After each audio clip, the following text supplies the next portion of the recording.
A lot of people have this stereotype that going viral, that having good memes, that having good reels, all that kind of stuff is just like it's the highlight, whatever. But it didn't start that way, I'm guessing, right? We all got a story. And to be honest with you, I kind of stumbled into content creation a little bit. I was a plumber at the time, trying to get by, barely making bills happen, just get working my way out of homelessness. And I finally got a 9 to 5 with my plumbing, doing an apprenticeship. But I was also on the side doing music marketing for a company called Organic Music Marketing. So who's helping independent artists get their promotion. So I was using TikTok as a way that I could react to some people's music and push out some artists and then get some clients that way. And literally out of nowhere, I went from 3,000 followers to 30,000 followers overnight over one video. And I was like, oh crap. I was like, all right, I got to start figuring this out because there's some traction. They always say you got to strike while the iron's hot. So I just had to start learning on a curve real quick to understand, dissecting that. Why did that work? How can I duplicate it again? But once I got into it, I was like a sponge. I was trying to soak up every knowledge I could. I was watching every video, and it was just really a blessing that came out of nowhere that I never imagined or never thought it was going to be something or even the avenue that I was trying to. But man, it came out of nowhere, and I'm grateful that it happened. Today on the School of Influence, I'm joined by one of my new friends, Leonard Firestone. He's a creator who's built a powerful brand through viral reaction reels. So if you've ever wanted to understand how reaction reels are made, maybe you want to make one yourself, this conversation is going to give you behind the scenes look of behind the screen strategy that Leonard uses. So my friends, sit back, kick back, and relax, for this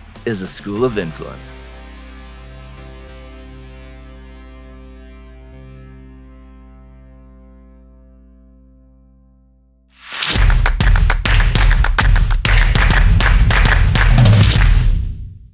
All right, welcome my friend Leonard. How are we doing today, man?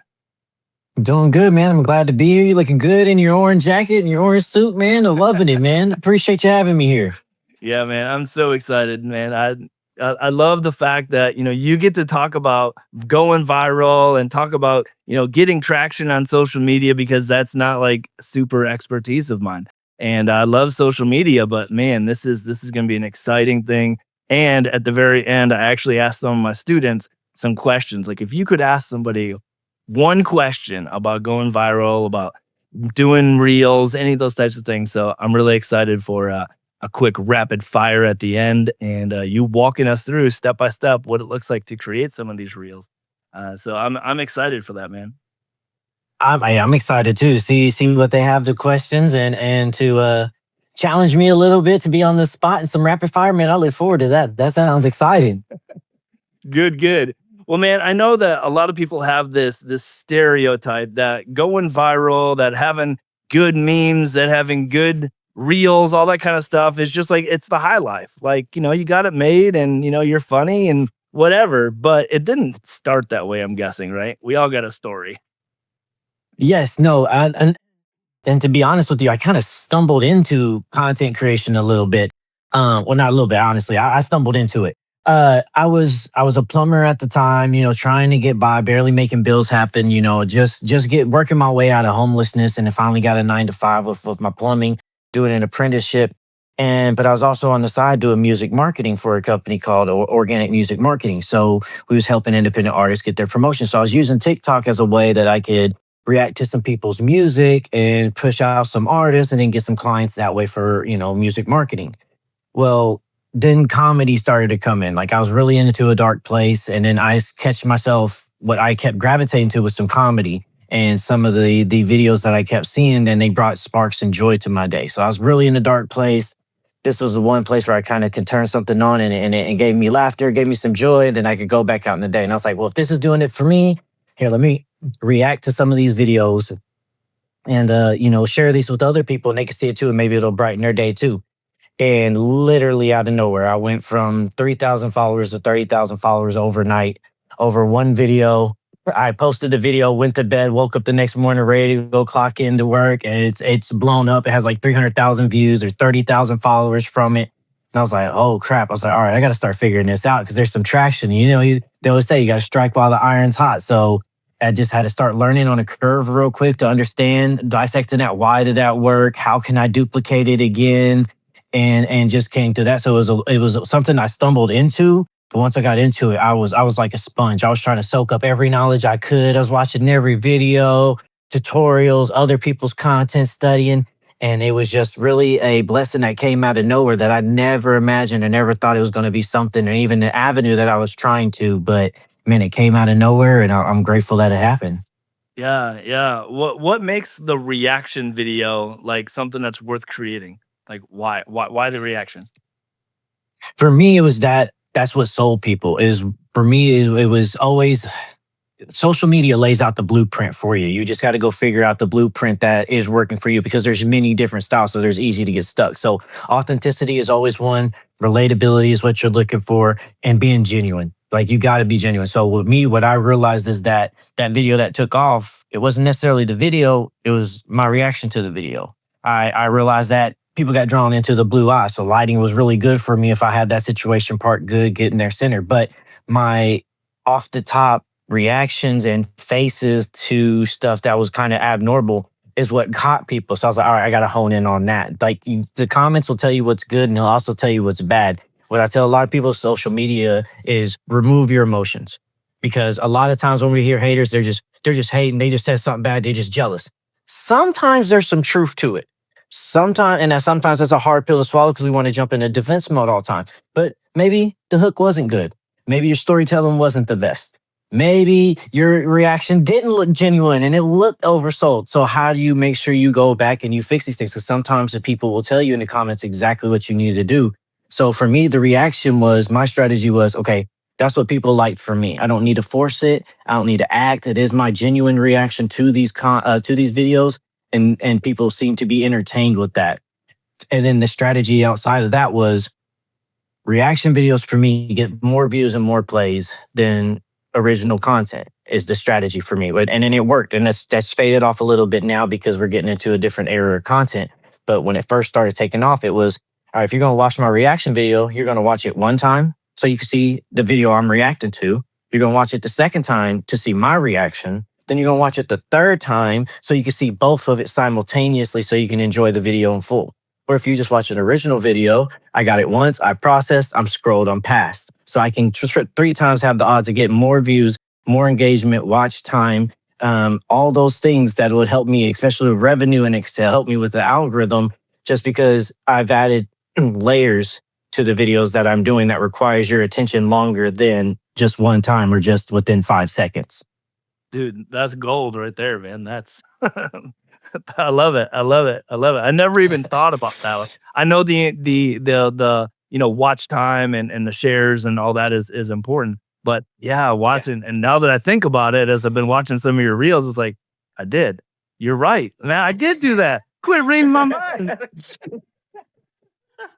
See, and that's social media too. Is just it's human nature. So if you can just a lot of times we try to lie to ourselves about what's our nature and what we constantly do because we don't want to either seem like we're consistent or we're in a rut or people can predict what we're going to do. So sometimes we try to throw out little curveballs for people. But if we're honest with ourselves at the end of the day, we know what the basic humans are going to do because they're going to do exactly what me and you do anyway. So I know that when I watch a video, that's what happens. So I know other people are doing that too. So sometimes you just got to remove all the complicated stuff and get back down to simple and realize that it's just people are doing exactly what you're doing and you just need to understand what's pulling you in.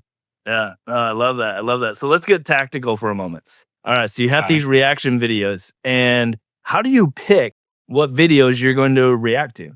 Like, I'm sure you're not just rolling and staying in bed, rolling and scrolling and hitting save and save and save. I mean, maybe you are. No, the algorithm now has worked better for me that way because I finally, have trained my For You page and stuff like that after all the content I've gone through. But it's a skill. It's a factor for me. And when I was first doing it, the strategy I would use, and I still use this from time to time, and it's good to still use.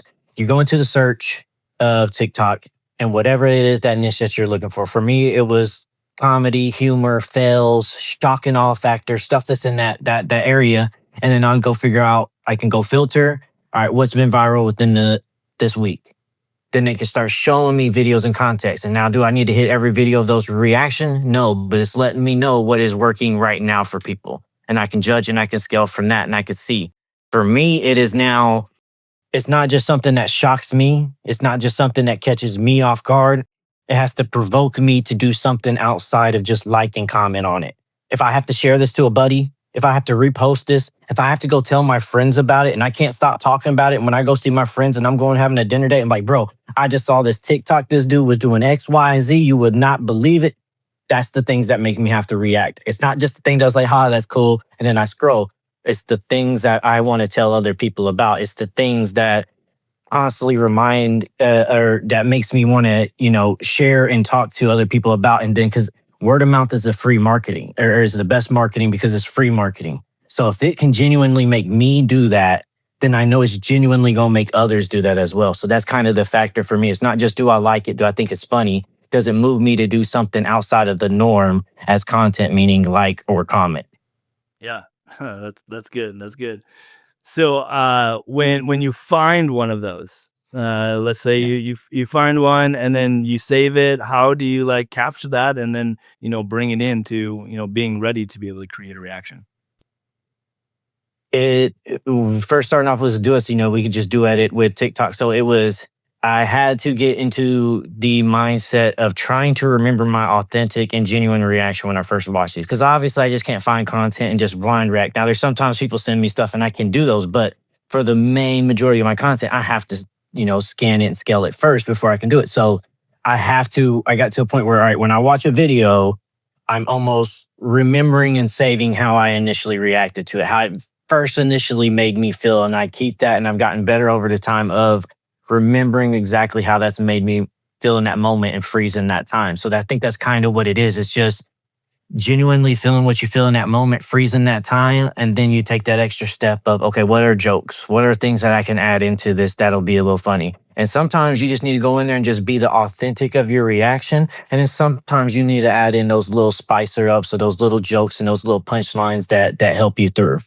Yeah, yeah. No, that's good. Is there any types of clips that you specifically avoid? You're like, nope, I ain't doing none of that. Off limits. Yeah, yeah, it's certain brands because they will hit you with copyrights quick. Barstool will love to do that. Viral Hog loves to do that. I think it's Overtune, over something like that. It's a black logo with the white O on it. So it's just finding content that people have already like given permission to duet or stitch. So you got that permission to use within your fair use and know your fair use if you're going to do reactions. Know what the Fair Use Act is and know it well.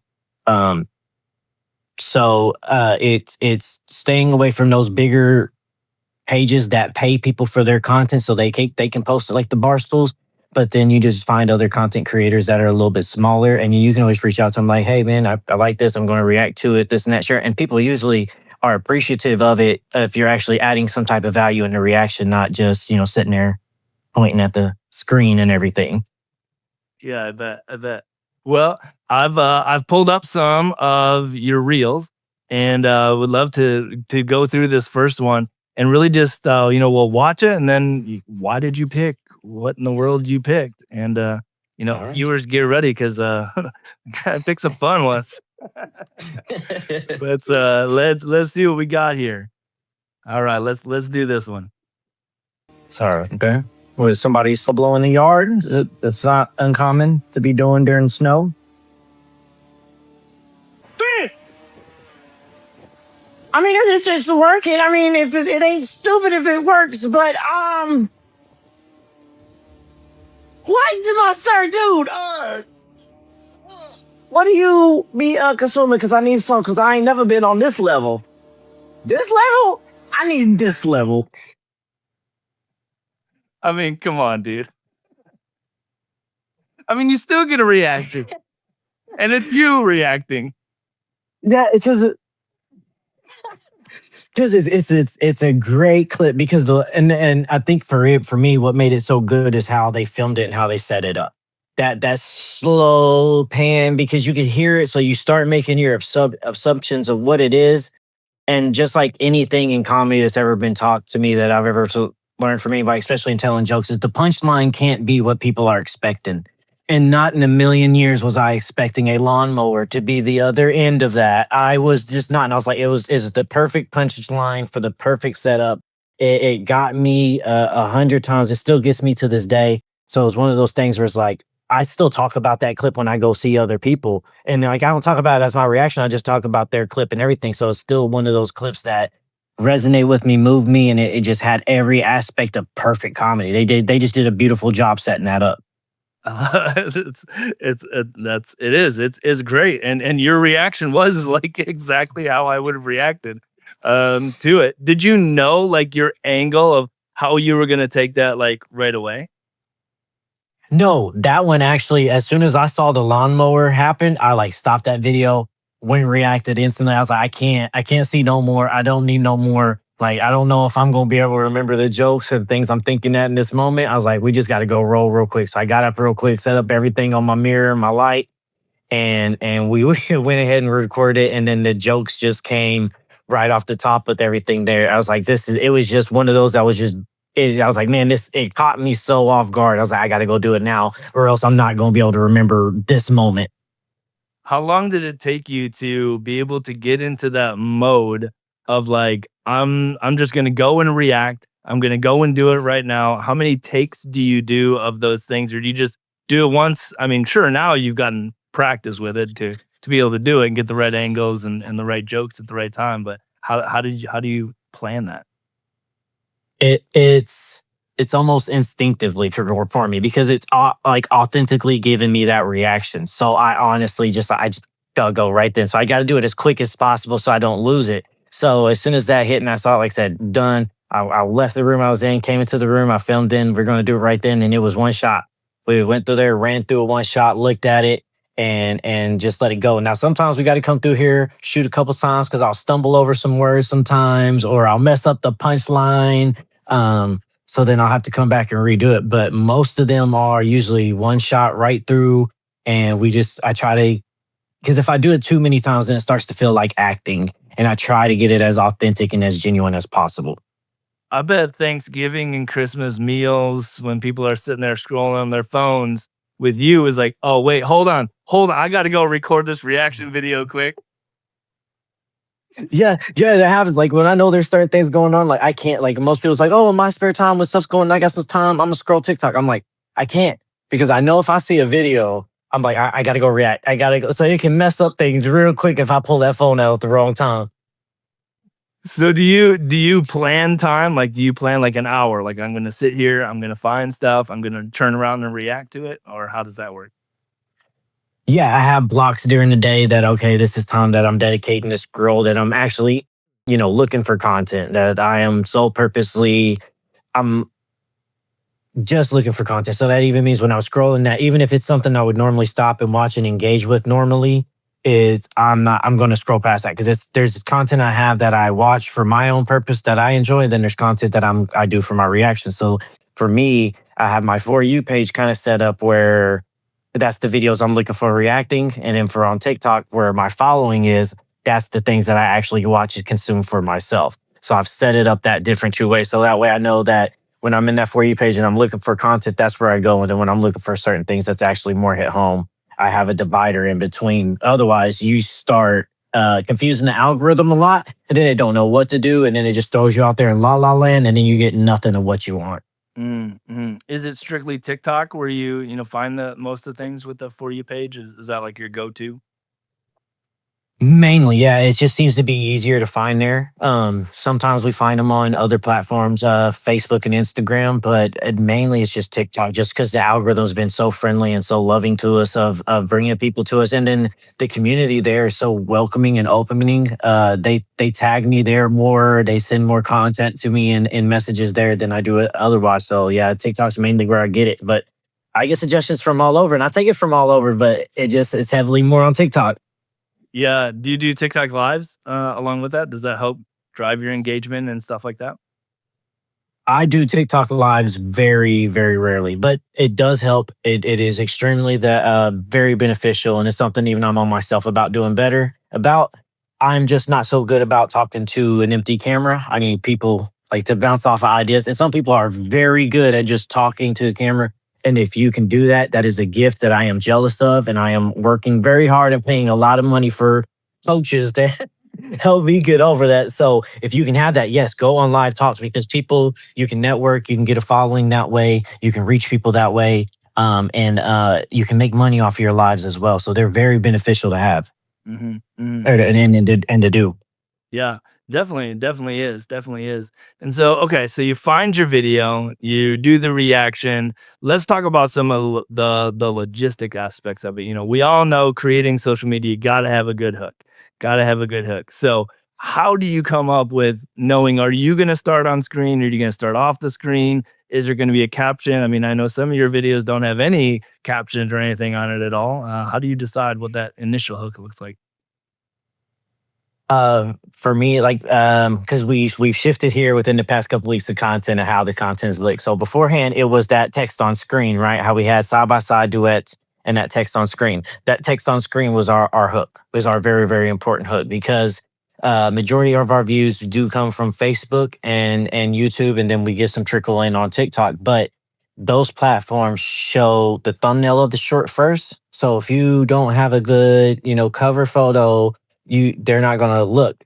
But if I can have that hook on screen, I can have that text on screen for my cover and they'll read that and everybody can read that and it's in a still there, I have more chances of getting somebody to understand what that reel is. Because when we see on Facebook, you got that digital real estate there where all the reels are, all it shows is the video. It don't show you the caption of what's said underneath there. So if you can use your hook and your caption to be on that screen so people kind of know what they're getting before they click, because not everybody's just scrolling reels. Some are just scrolling the timeline and then a reel catches their attention.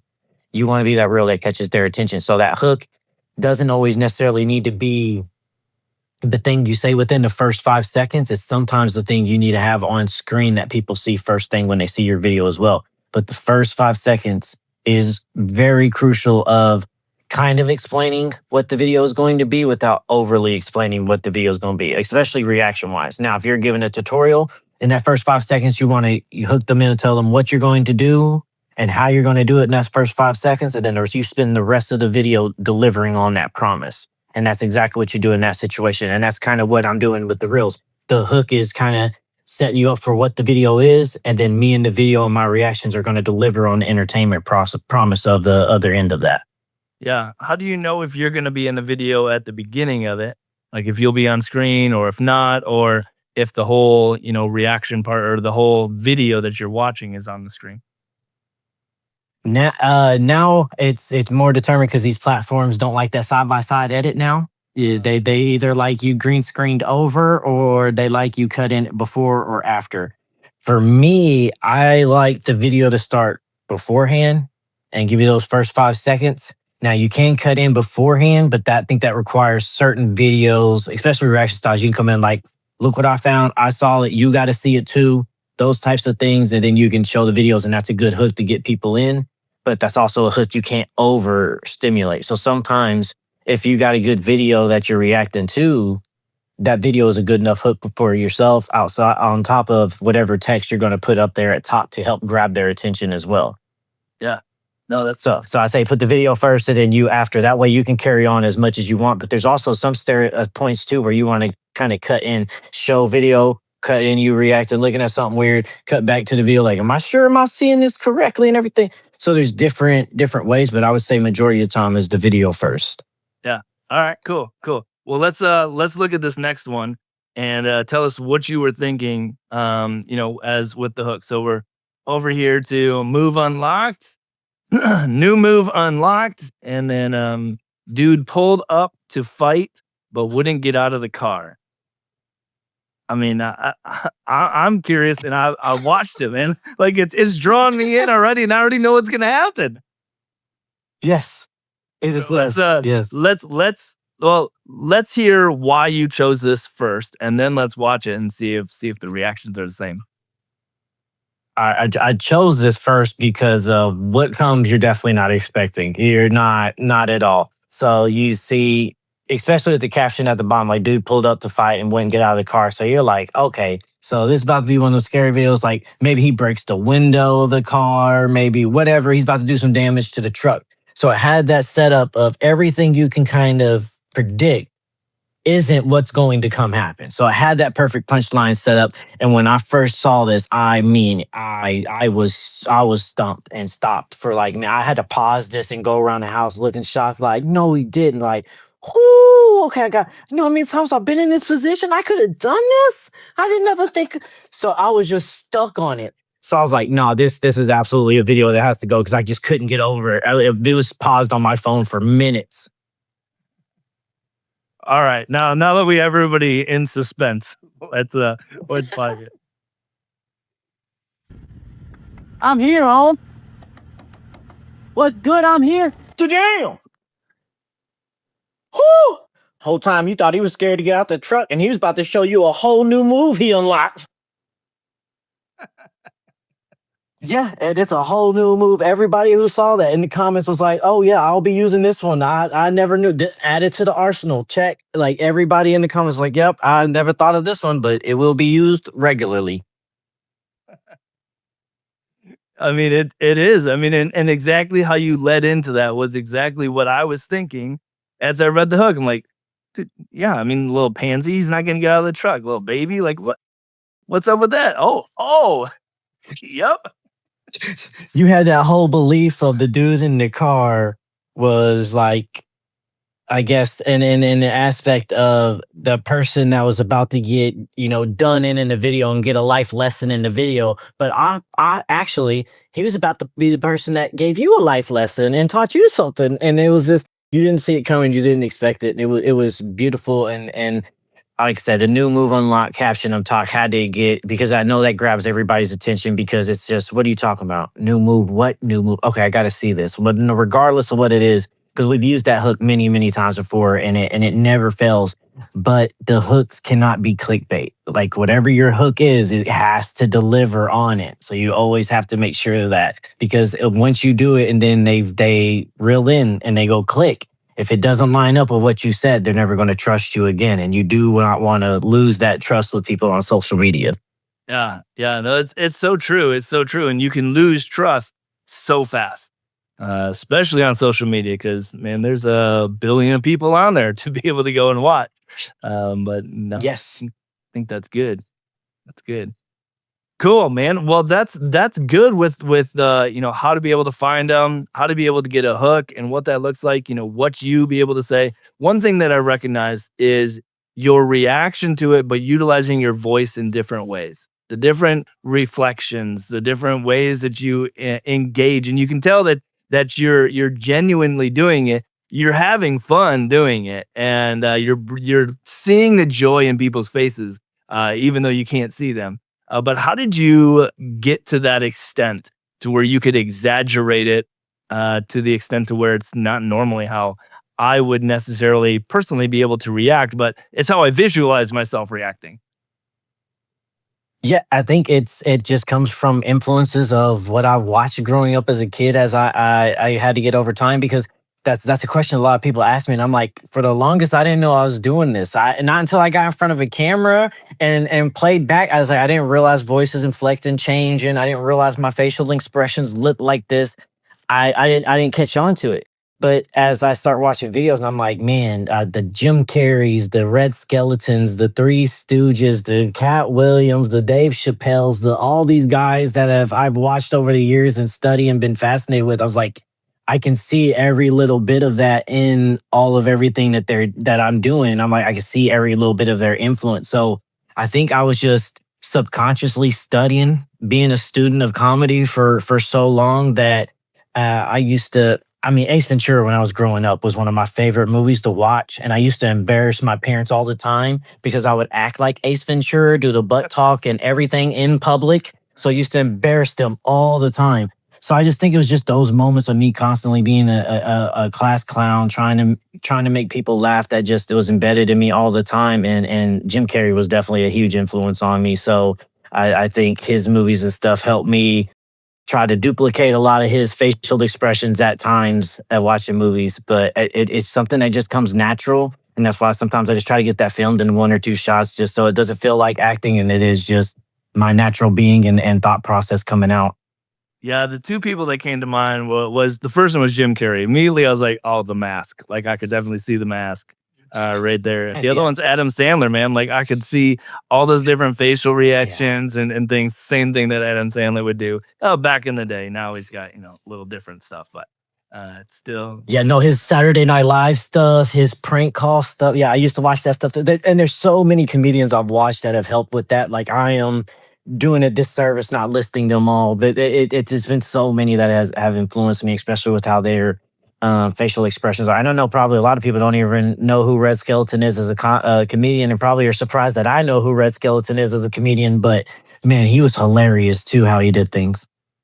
let's talk about that word influence for a moment. Like when you know that you're influencing millions of people, making them laugh and all this stuff, do you feel like a responsibility of that? Like you get to influence, you get to lead, like you're setting an example, you're helping people enjoy, maybe a rough day, maybe it's the stay-at-home mom that's homeschooling 7 kids and she's hiding in the bathroom scrolling.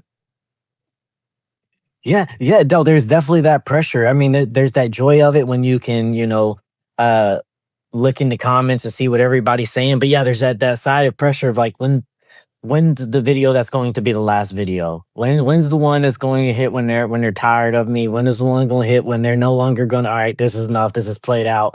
So you always have that pressure of I need to keep delivering, but not only do I need to keep delivering, I also need to keep upping my game. I need to keep getting better. I need to keep perfecting my craft while also learning in a field that's not really taught and not too many people know. And everybody's kind of being pioneers right now and trying to find a course. So there's that pressure of it. But man, it's a beautiful thing that I love doing because as much pressure comes with it when you can see people in the comments and they're like, my face was just like yours. Oh, this made my day. Oh, I need to slap. It's like, all right, all the pressure just like weighed off your shoulders. Like, all right, it's all worth it. Yeah, yeah. When people do respond, how do you manage your time to not, you're a social media influencer, so don't you just sit there and scroll all day and respond to people? Like, I can. It takes hours because right now, there's a point in time where we're on Facebook, we're doing 200, 300 million views a month. We're sitting there doing about 50 to 100 million engagement a month. And that was just impossible to keep up with. And that's usually where summertime comes in. We hit really big. Right now, we're averaging anywhere about 30 to 50 million views a month, anywhere from, I think it's like 15 to 20 million engagements a month. And we're really trying to get that engagement number back up a little bit. And that's why we're trying to changing the content style that we're doing. But it will take all day because it's such a mass load. It's so many people. So you got to try to go through there and you need to engage, especially for Facebook. If you're monetized, they pay for engagement, not your following. So you can have videos that get views but no engagement, and people's not getting paid as much as you think. I know of a content creator. He had a video go 10 million views on Instagram. He only made $300 off of that video. 10 million views, 300. Um, so it's all about engagement and everything else that you're putting into it. It's not just about that view count. So I I have to prioritize that, but I also have to make sure that there's a cutoff time because you will spend all day trying to engage and interact with people, and you also want to engage and interact with your following because and support news. You want to give that back and show them that everything that they're saying ain't falling on just deaf ears or just the community in the comments. That you actually see it, you actually see them and hear them from time to time as well, and respond back to them and give them that respect back. Yeah. Dude, I love that. I love that because I see so many people that don't view the viewers, don't view the people on the other side as human beings, as people that are actually, they're just a stat to a lot of people. And to hear you say that, man, that just that's amazing. At who you are, your character, and your value of how you want to build a community, how you want your influence to be perceived for other people. That's so important. Yeah, absolutely. And I think like everything just, I think that had to be rooted in me because where I started, like, starting off in a dark place. And the whole purpose of all this was to start to bring some joy and laughter to people in some dark places because I'm a true believer in what's the purpose of getting out the darkness if you can't reach back and help others get to the light as well. And that's kind of, even though it wasn't strategic at first for my content to be that way, that's how it's turned into be not even just the reaction videos that bring joy, but the text posts, the quotes, and the stuff that I post on Facebook and other platforms as well. Is that encouraging real life situations to motivate you to keep moving on, motivate you to let you know that you're not alone in dark places and that there's a way out as well. So it's not just trying to use people for views, but actually trying to build a community of helping each other get out of a place that I know so fond of, and I don't want anybody else to be stuck there or trapped there either. Hmm. Man, absolutely. And that's whole part of, us having a story and bringing other people along, in their story, helping people be able to move forward is so important as a whole. And I know that, you have the reaction videos, and I know sometimes people must react negatively to some things that you do. I mean, it is social media, and we do know that there are some haters out there. How do you handle that? Yeah, absolutely. There's a ton of hate, and me and other content creators talk about this too that I have in my groups and stuff. And it's that you can read 20 good comments and then one bad negative one come up, and it seems to just overweigh that. So the thing that you have to do is figure out how not to give that negative one that much power, because how can one override 20 positives? So you gotta what we like to do is take it in and remove emotions like we said earlier, but take a grain of salt. All right, read the comment as if it was a comment on somebody else's video that's not you. Try to take all that self-defense out. Act like it's somebody else's video. What they saying, does it sound like it has some truth to it, or does it sound like it has some jealousy and just some hatefulness to it? If it's just jealousy and hatefulness to it, throw it away. It's nothing to worry about outside of that. You're done with it. If it's something that maybe has some constructive criticism into it, okay, then maybe you can ponder on that, think about it, and see how you can change of it. But it's kind of that philosophy of, okay, you got a problem. Is there something you can do about it? Okay, good. Is there something you can do about it? No? Okay, good. But if you can do something about it, do something about it. If you can't, then what are you worrying about? Don't worry about it. So is their negative comment actually based in some facts that could help you? No? Okay, then throw it away. Is it based facts? Yes? Okay, let's figure out those facts. And then maybe they just, even though they're trying to be mean and hateful, they just helped you. And one, they engaged. So that gets you paid if you're monetized. And then two, they might have just told you a real thing that might have just helped you make your next video even more successful. So even though some people are trying to be hateful, if you can remove emotions out and take away that self-defense, you can get to the bottom line of like, is this actually constructive, or is this just some nonsense that I can throw away? And that's what really what's been helpful for me to keep the negative comments away. I love that. About 3 weeks ago, I was posting and I was doing it in a workshop, and the whole purpose of this post was to get engagement to help the algorithm. And I posted it, and this guy immediately posted something negative underneath about being a Christian and you shouldn't charge other Christians, and you're just all about money and yada yada yada. So I responded a little bit, and then I went to the airport, and I was sitting in the airport, and you're like, oh, you know what? I'm just going to keep on responding. This guy ended up having over 70 messages back and forth with me on this. And I was like, thank you for teaching my students why it is so important to engage in the comments. Yes, and like I'll teach you a little trick that I do too, because I've had content creators come to me and say, look, sometimes it gets underneath my skin and I can't let it go and I need to say something. But if I say something, I'm gonna get a violation and I'm gonna lose my monetization. I said, okay, all right, well here's the way to get around this. And it's still a way for you to do this. And if you need to, go ahead. Use GIFs, whatever you want to call them, GIFs, whatever. They're already approved by Facebook, by whatever platform you're on. As long as you don't add no other text to it, you can just use that GIF and troll the person who's trying to troll you, and you will never catch a violation. I have people make horrible, hateful comments at sometimes, and I do my scales like, all right, is it actually constructive criticism? Is it just some, hatefulness? Oh, okay, it's just some hatefulness. I'm gonna troll them back some. And then I'll put like a GIF underneath there. One of my favorite ones is Mike's situation from New Jersey. And it's like, out of all these flavors, you choose to be salty. And I'll put that one. And usually they will just come back and they'll say something else. And then I'll drop another one and drop another one. And I'll never catch a violation, but it keeps them coming back and it keeps getting engagement. And I've actually had some people be hateful, and I've done that to them and trolled them. And they're like, all right, dude, you're a funny dude. You actually got my following now because of this. So it's just like sometimes you just banter back with them and you'll get the engagement. Sometimes you'll gain a follower, but that little playfulness back, they can't really do nothing because sometimes people are trying to bait you to do something bad so they can report you and give you a violation and take away your stuff and everything you're working for. That gives them pleasure, and you just can't give them that pleasure. Yeah. Yeah. Yeah, I definitely fed into some things sometimes and like, yeah, that was not a battle I should have picked. Yep. I'm gonna learn from that one. But now you can use that. If you ever got something, you can throw out that gift out there, let it speak for you, let it say, because there's many different things and they say a bunch of things and you can, that's a safe way for you to respond to trolls without you getting in any trouble.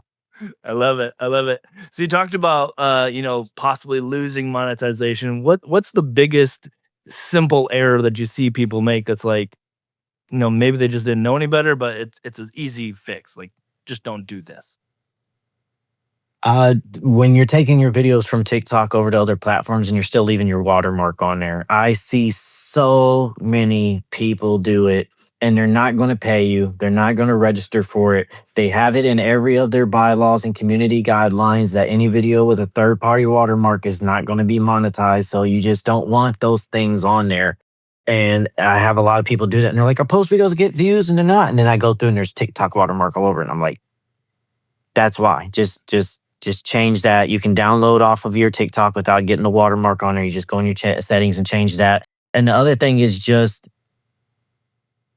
they make content what they want to make rather than ever thinking about the viewer. And that's a lot of people. A lot of people come into content creation selfish, thinking about this is the content I want. And I think people should be interested in this, or this is my life and people should be interested in me. And it's like, people aren't going to be interested in you until you provide value for them first. Consumer is a very selfish business. They are, I know they're just scrollers, but they're consumer and you're just a thumb scroll away. It's not like you're a Walmart or another store where they got to drive 5-10 minutes, waste gas to go to another competitor. I scroll. I use a few simple muscles and your competitor is right there. So as hateful, as rude as this might sound, people don't care about you from the jump. They care about what you're bringing to them, the value of whether you teaching me something, you provided me with a hack, you providing me with some entertainment, some value.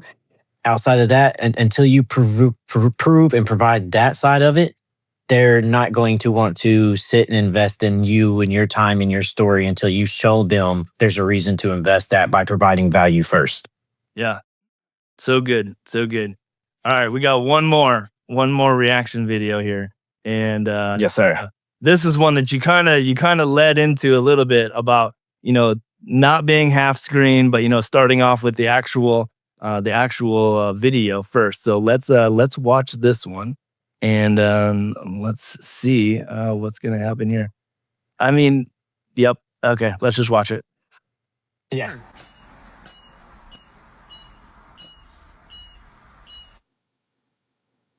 Now, I'm not saying go do this. Does this work? I'm asking for a friend.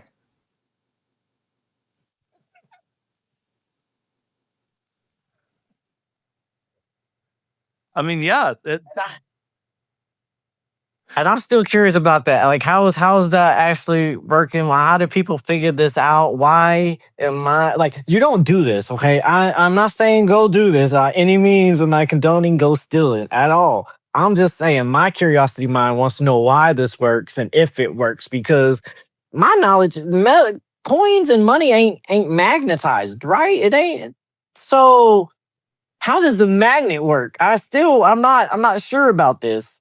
But definitely, I don't want people to go try it. I just wanted somebody that was smarter than me to explain to me why this works. But the comments did exactly what I thought they would be. And people's like, stealing's bad. You shouldn't do this. You're a bad person for doing this. I clearly said, don't go do this. But people love the controversy sells on the internet. Controversy sells social media buys. So people would much rather tell you you're wrong than they would love to tell you that you're right. So sometimes you can play into that. Sometimes you mispronounce some words purposely. Sometimes you say a number and it's wrong, so they will correct you in there. And in this situation, you're showing something that's a little controversy of hey, this looks like somebody that's going to steal. You should do this. This is bad. And it gets people a little in their feelings. It gets them a little riled up, and they just have to say something. So controversy sells a lot in the internet. And that doesn't mean you have to go full blown Jerry Springer, but just enough to maybe ruffle people's feathers and hit some pet peeves of some people, you know? Yeah. When I watched it, I was like, okay, is that a speaker that they took out of their car? Like, I think that's what it was, right? It was a speaker out of the car. Yes. And I thought you were gonna do, because this was like a long ways after I'd started watching all yours. So I started like guessing, what's he gonna do? How's he gonna react to this? And I thought that you were gonna say, who just randomly walks up and sticks a speaker to something to see, like, who randomly walks around and does that? That's like that is the next question is how did you figure this out? And why did you have to go to the lengths of removing your speaker to do this? And like I don't think that there's so many levels to the question here of that video of how you figured it out, why you did it, why not use other magnets, whose speaker did you borrow, why was the speaker so easily accessible? And a lot of people's like, oh, all that just for like $6, $7. No, I cut it the video. They ran that up to like $20 on that car wash. They ran that thing up. Oh, wow. That's crazy. That's crazy. So we've gone through like really this whole process here, and as we bring this to a close, what are some simple starting things for somebody who's never done a reaction video and they want to just get started? Like, what are some simple tips to be able to get going? Find what genuinely makes you react, whether it's facial, whether it's making you have something of an opinion to say on it. Um, Find something that genuinely makes you want to react to it. And a lot of people's like, I want to start content creation, but I don't know how to start. Where's my niche? I don't know where to go. And the one thing I tell people is, what's the one thing you gravitate to all the time? And what I mean by that is when you and your friends are hanging out, what's the topic y'all seem that you seem to go to every time when it's an icebreaker when you walk to the, hey buddy, man, did you see that game last night? Hey buddy, man, did you see what was in the paper? Hey, did you see that new comedy? What is that X that you talk about every time? That's your icebreaker that you talk to all the time, whether you're at work, you're with your friends, you're at home with your spouse. Figure out those and then start studying those lanes in that niche. So whatever it is, whether comedy, whether sports, fashion, beauty, X, Y, and Z, whatever it may be, you go and you just figure out what you naturally gravitate to because authenticity and relatability and actually knowing what you're talking about is going to be the most important things. You can have the greatest equipment, you can have the best lighting, you can have good camera presence, all of that. But if you don't know what you're talking about, people's going to see right through it real quick and they ain't going to want nothing to do with you because they really care about getting knowledge or getting info from people that they know and trust and that they believe knows what they're talking about. So if you're going to be informational, but if you're going to be comedy, then you just got to make sure you're funny. You got to be entertaining at the end of the day. That's literally what you're there for. That's your only purpose.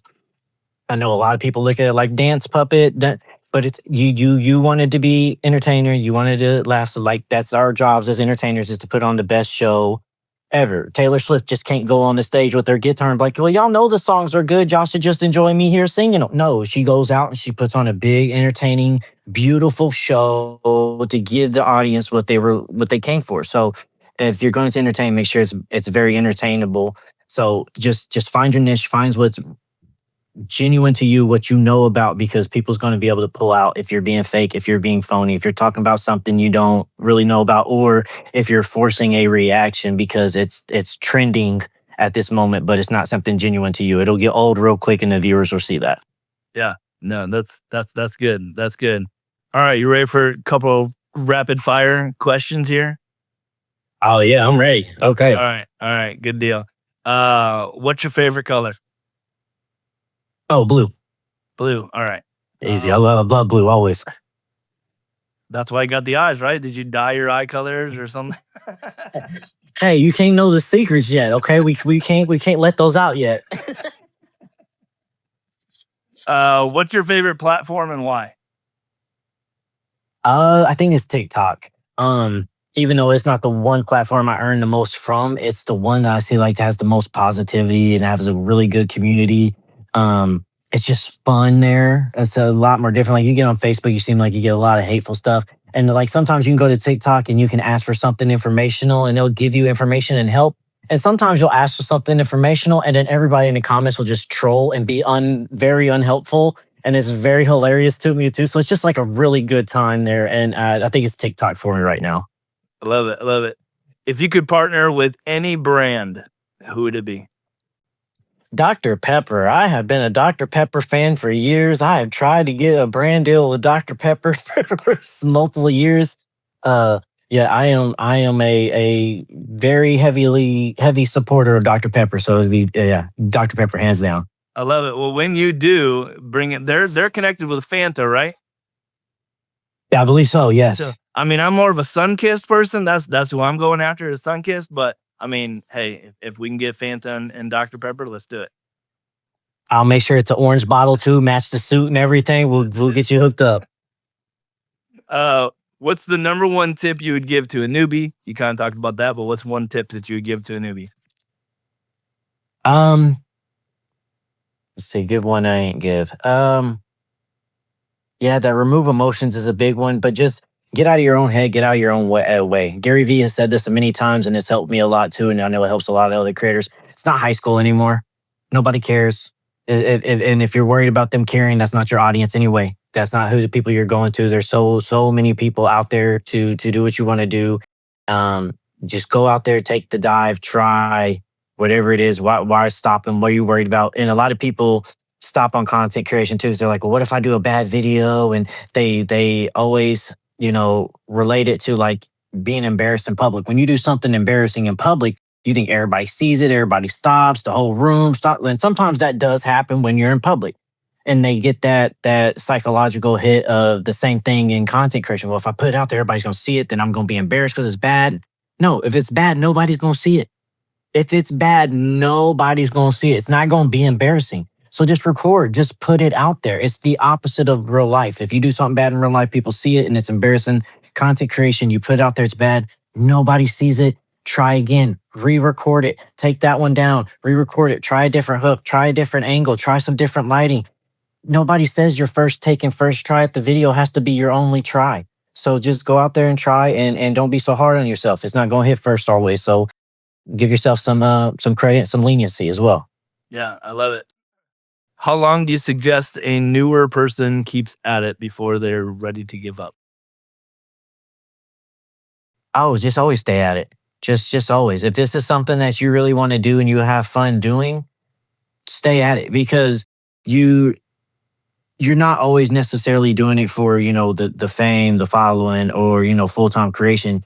You're doing it for the community. You're doing it because you have fun. You find those reasons of why it helps fulfill you, and then everything else will start aligning for you. So just keep going, keep trying, do the stuff that's fun for you, and everything else will align for you in time and just effort. This is a job. This is a industry where effort is, or trial and error is your biggest friend in this situation, and failures are so helpful in this situation. So never give up. Keep trying, keep pushing, keep going.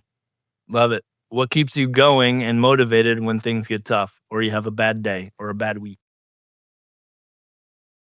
Oh, that's a good one.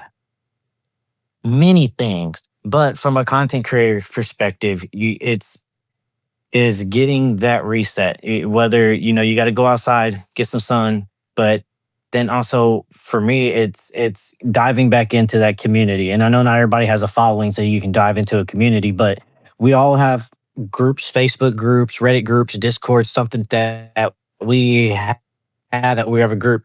Go jump in there and go have some fun. Go stress release. And just have like that buddy chemistry. Sometimes you just need a reset with some of the people that is in your same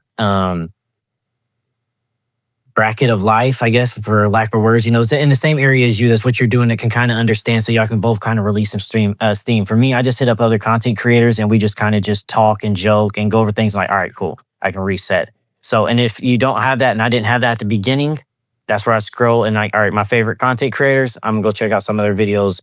They help me get to reset. And even to this day, there's some content creators I still go check out their content, watch 3, 4, 5 of their videos. All right, I'm better. I'm good. I'm inspired. I'm ready to go hit it now.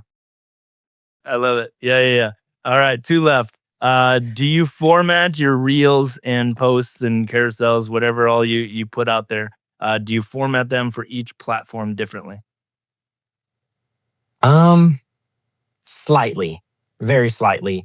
Um, the only thing that would maybe I would change is sometimes the text hook on screen, but most of the time that stays the same. The big change that I'll do is the caption that I put below it, depending on the platform, because everybody goes to every platform for different reasons. So what catches somebody's attention on Facebook ain't always going to catch their attention on Instagram and TikTok as well. So you got to know why people go to certain platforms and deliver upon that within that moment. So excuse me, Instagram, you can be a little bit more edgier because they allow those things. Facebook is more the older crowd, so you got to pander to that side. There's not really a younger generation there, so you got to think in that situation of making things easier to see, visibility, understanding that audience. So it's a little bit of change, but overall, my videos pretty much stay the same. Now, if you got talking videos that are outside of reactions, you probably will want those first 5 seconds to be different for every platform because you don't want, hey, these are the 5 tips I would from TikTok, and you don't want that on Facebook because it's not going to get pushed to the algorithm, right? You want to try to reword your hook a little bit. So for the reactions, you really don't, except that caption at the bottom. But if you're doing other videos, yeah, that first 5 seconds you probably want to make different for every platform. Yeah, that's gold. That's gold. All right, a follow up from I think it was question 3 about giving up. When people seem to get stuck and they don't know how to continue to move forward, where do you suggest they go to be able to get help to be able to create these things and to get more help? Remember your why. Always remember why you started. Okay. Always remember that. And then the second thing is when you're out here searching out at the beginning, like I've said this and I'll continue to say it too, find those creators that give you that moment. Like, and for me, I'm not always going looking at reaction creators or even sometimes comedy creators. Sometimes E.T. Eric Thomas, he's an inspirational coach. Sometimes going to his stuff and goes, and that gives me one. He has, and this kind of pertains to this. And I'll tell this. He has a story and a motivation speech that he tells, and he's like, there's this young kid. He comes up to the guru. The guru's been making big money. He's a billionaire. He's doing very successful. And the kid's like, hey man, I want to learn everything you learn. I want to know how to make the money. I'll do whatever you tell me. Just tell me what to do. I'll do it. And the guru looks at him. He's like, okay, meet me at the beach at 8 a.m. It's like, at the beach? I want to learn how to make money. What's the beach going to teach me about money? He's like, you said you do whatever I say. Meet me at the beach 8 a.m. So next day he meets him at the beach at 8 a.m. He's like, all right, I'm here. What are we going to do? How am I going to make this money? The guru's like, all right, come with me. And they start walking out there in the water. Got about waist deep. Guys looking at the guru like, man, what's this dude doing? What is he talking? What has he got me doing? This is crazy. It ain't got nothing to do with money. Keep walking out. Water get out there to chest. Dude starts like, hey, all right, I'm gonna walk back. Guru's like, no, come on, keep going. You said you want to learn about money. Let me show you. Gets there. Water starts getting about to his chin. He's like, hey, what is this? The guru grabs him, holds him underneath the water. He's kicking, he's fighting, he's screaming the whole time. Then he lets him back up. The dude's like, what are you doing? What is this? And he's like, the whole time you were down there, what was you thinking about? What was you worried about? He's like, I just wanted to breathe. He said, exactly. Until you want to succeed as bad as you want to breathe, you won't be successful. And that's been the thing to me is that you have to remember your why and that you want to be successful as bad as you want to breathe. When he's underneath that water and you're trying to get that breath, he's not worried about what his friends think. You're not worried about how people react on social media. You're not worried about your coworkers. You're not worried about all those other things. All you're worried about is breathe. You're worried about your ex. You're worried about your why you started. And until you want that, that's not what you're going to be, or what you will achieve. So always find those creators that give you that motivation, that gives you that hope. And when you need that reset, fall back on them and rely on them, no matter what niche or what lane they're in. And that'll help you in those hard moments. Dude, I love that. And that is one of my favorite stories because when I went through some trials with my son, I was given 3 months left to live after, taking care of him. And during those 5 years of taking care of him, Eric Thomas is one of those motivational speakers that helped me get through. And why did I want to succeed? Why did I want to breathe? It was to be the best father that I could because everybody else had given up on him. And so 5 years later, this was in 2024 now, I actually got to share a stage with Eric Thomas. And I was like, dude, you don't even know how impactful you have saved my life, my kid's life. And he's like, dude, thank you for sharing that. And I said, that story, the story you just shared, I said, that is one that I kept with me every single day. And man, It, it's the one I keep on me every single day too. It stuck. It resonated because like when he said that too, it was kind of like those videos. Like I don't know where you're going with this. And as soon as he said that, it just like it hit me like a ton of bricks. Like somebody punched me in the chest. Like, oh, I have been slacking. Oh, I haven't been wanting it as bad as I said I've been wanting it. Oh, I was like, okay, all right, that's done. All right, but all right, I know what I need to do now. I have been using excuses that are exactly just that. They're excuses that I put in my own way that ain't actual obstacles. They're not actual hurdles. They're just excuses that I told myself that are there when really the runway is free for me to go run. I just got to try to sprint. yeah, yeah, absolutely. There's also this reality that sometimes we don't know what we don't know. Sometimes we get Yeah. stuck and we don't know how to move forward. And so I know that, you're here because you've made yourself available to be able to do these influential videos, to be able to make people laugh, but you also help people who want to be able to do this, who want to be able to get unstuck, who want to be able to create these types of things. So tell us a little bit about what that looks like if people are stuck and need some help. Yeah, absolutely. I offer a couple of different options. Right now, I do video consultations. So if you're just stuck in a rut, you want me to look over your content, look over some of the things you're doing, see how you can help improve. Maybe you want to maximize your payout, get a little bit more earnings than what you've been doing. Maybe learn how to monetize on off platform, whatever that is that you're stuck at. We can get on a video call. We'll go over. It's about an hour and a half, 2 hours long. We go over your strategy, your content, and everything. Maybe you need a little bit more hands-on approach. You need me to coach you and help you and be access to you on a daily basis where you can ask questions. We have that as well. So all you gotta do is reach out to me on social media on any platform, Facebook, TikTok, Instagram. Message me, say, hey, I saw you from the School of Influence podcast. I want to, reach out, talk to you about the coaching and maybe the consultations that you have. And we'll get together and we'll see how I can help you because I'm all about helping people.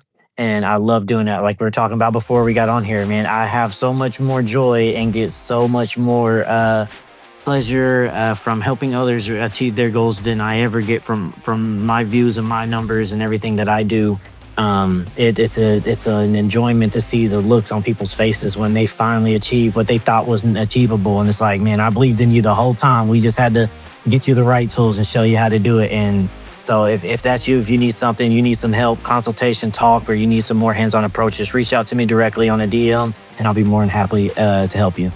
Yeah, I love it. I love it. And we're going to have all your links and everything in the description down below. So make sure you guys go and check out some more of these videos and, shoot him a message. Thank you. Thank him for jumping on here and sharing, man. He gave us so much to be able to walk away with, to be able to implement. And I guarantee you there's going to be times to where, you get stuck or, you want somebody to look at those videos and you want, hey, dude, you trained on this. How come this ain't working for me?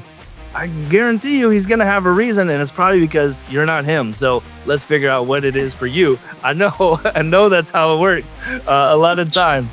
But man, just thank you so much for being a part of this. This has been so fun. It's been good to learn a lot of things. Any last things that you want to leave for the listeners? Hey man, it was an honor and privilege to be here. I'm glad you're having me here. And hey man, it ain't just me. Anybody can do this. They got the talent to do it. We just got to unlock that talent. And I'm more than happy to help you tap and unlock that talent. So man, thank you for having me here. This was a lot of fun. This was a pleasure, man. I'm happy to come back anytime. Yeah, man. This was good. Well, for those of you watching, make sure you go and follow him. He's gonna have so much more fun content. And it sounds like he's tweaking it a little bit. So you might want to go see what's coming up next because with social media, you got to follow with what's coming up and keep up with those trends. So for today, school is dismissed, but your influence never takes a day off. So stay bold, stay focused, and go and leave your legacy. All right, bye.